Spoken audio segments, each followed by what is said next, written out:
कबूतर। जंगल में एक पेड़ पर एक मादा कबूतर रहा करती थी। उसने अपने घोंसले में अंडे दिए थे। सारे अंडे तो सफेद रंग के ही थे, पर उनमें एक सुनहरा अंडा था। यह देख मादा कबूतर पहले तो हैरान हुई, पर फिर उसने सोचा कि सुनहरा अंडा भी तो उसी के पेट से निकला है, इसीलिए उसने बाकी अंडों के साथ उसका भी ध्यान रखना शुरू किया।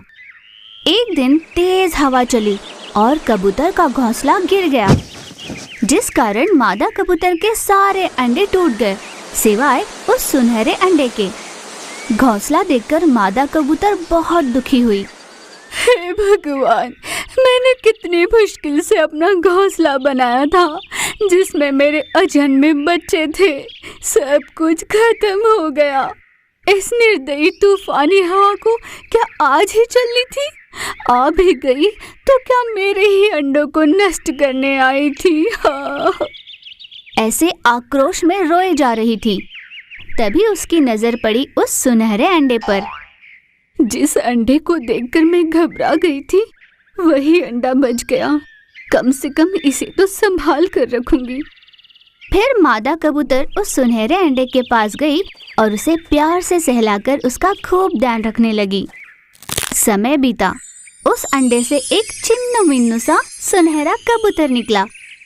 मादा कबूतर ने उसे खूब लाड प्यार से पाला और बड़ा किया।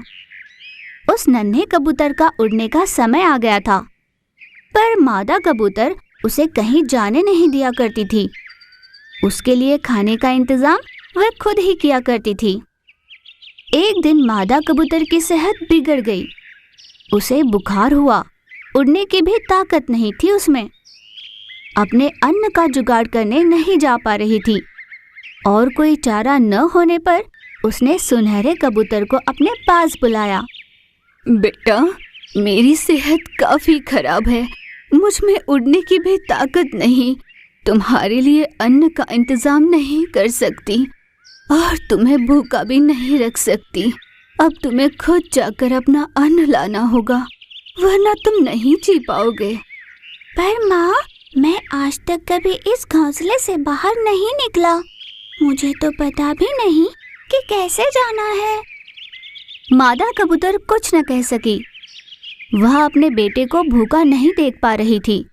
जाने की स्थिति में न होते हुए भी मादा कबूतर के पास और कोई चारा नहीं था।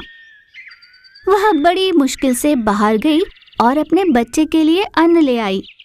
अपनी माँ के क्षीण होती हालत में भी उसे बाहर जाना पड़ा। ये देख सुनहरे कबूतर को बहुत दुख हुआ। उसने रोते हुए अपनी माँ से कहा, माँ, मुझे माफ कर दो। मुझे खुद से ही नफरत हो रही है। तुम्हारी इतनी सेहत खराब है, तुम उड़ने की हालत में भी नहीं, फिर भी मैं भूखा ना रहूं, इसलिए तुम पीड़ा में रहते हुए भी मेरे लिए खाना लाई। मैंने आपकी सेहत की सोची भी नहीं। आज अगर मैं कहीं नहीं जा पा रहा, किसी काम का नहीं रहा, तो इसका कारण आपका हद से ज्यादा लाड प्यार ही है माँ। ये आज मैं समझ गया हूँ।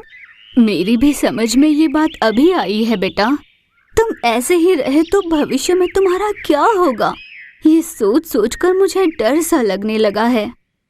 माँ, जब मेरे पंख नहीं थे तब तुम्हारा मेरे लिए अन्न लाना अनिवार्य था, पर अब तो मेरे पंख है, मैं उनका इस्तेमाल नहीं करूँगा और भैंसे घोंसले में बैठा रहूँगा तो ये सही नहीं होगा। ये मैं अच्छे से समझ गया हूँ, इसीलिए मैंने सोच लिया है कि अब से अन्न लाने के लिए मैं ही जाया करूँगा और तुम घर पर आराम करोगी। बहुत बढ़िया बेटा, कम से कम इस कारण तुझ में हिम्मत तो आई। उस दिन से कबूतर हर रोज बाहर जाकर अपनी माँ के लिए और खुद के लिए अन्न का इंतजाम करने लगा। मादा कबूतर इस बात से बहुत खुश हुई थी। अपने बेटे को देख माँ बहुत निश्चिंत हुई। हर माँ बाप को अपने बच्चों से लाड प्यार करना चाहिए, पर इतना भी नहीं कि उससे बच्चे किसी काम के न रहे। आत्मनिर्भर होना जरूरी है। माँ बाप का प्यार बच्चों को आगे बढ़ने में सहायक होना चाहिए। यानी मेरे जैसे होने चाहिए, है ना?